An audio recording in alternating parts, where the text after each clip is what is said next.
Hi, my name is David Matney with Nebraska Realty. In today's video, I'll share with you 11 ways to get your offer accepted in a seller's market.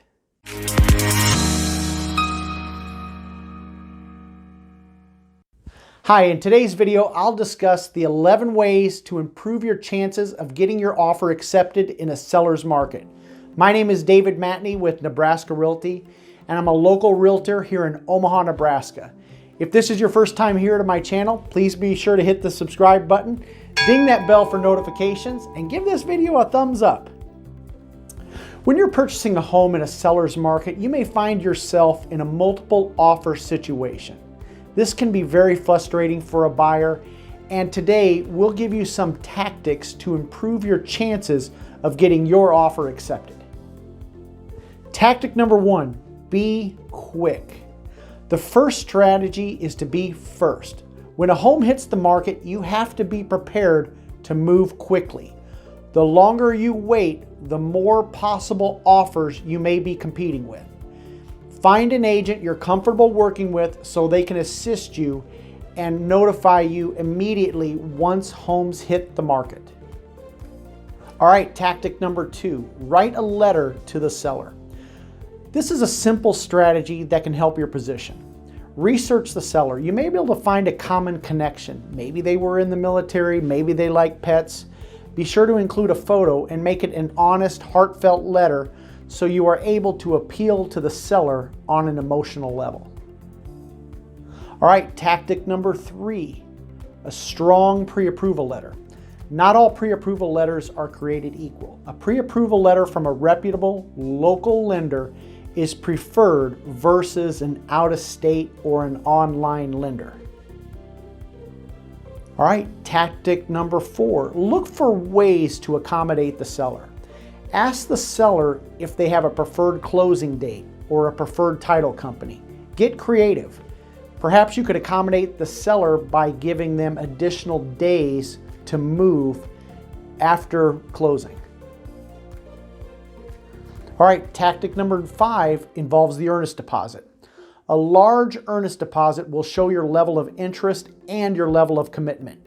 You could even offer to make the earnest deposit non-refundable, which says to the seller, no matter what, if something goes sideways in this transaction, you're getting the earnest deposit. Again, this involves more risk, but it does strengthen your offer. All right, tactic number 6. Limit seller concessions. In a multiple offer situation, it is not the best idea to ask the seller for any concessions.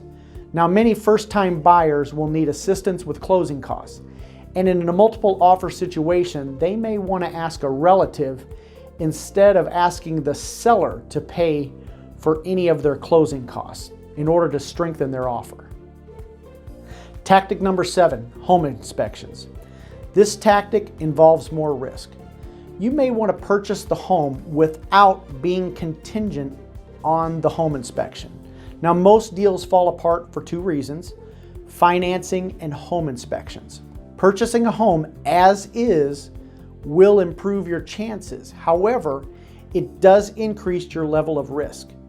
Another option would be to purchase the property with the inspection being for informational purposes only, and with the option of backing out only if a major material defect is discovered in the home inspection.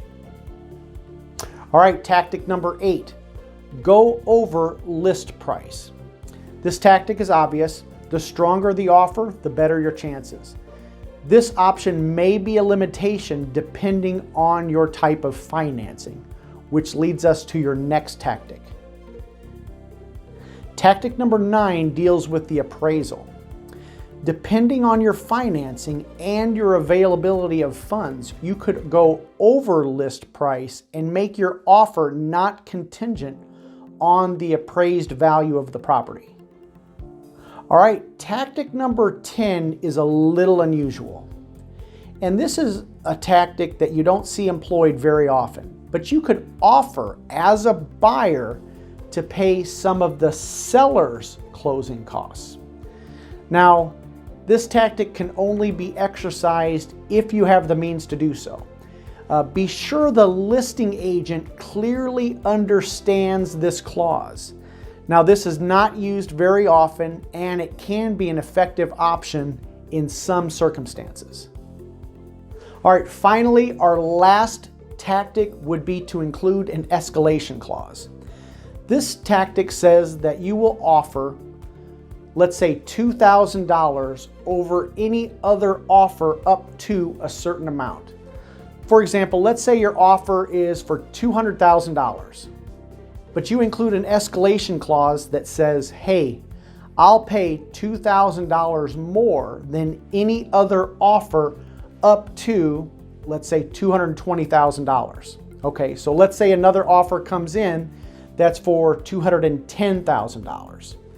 So your offer is now actually for $212,000, so you would beat out that $210,000 offer.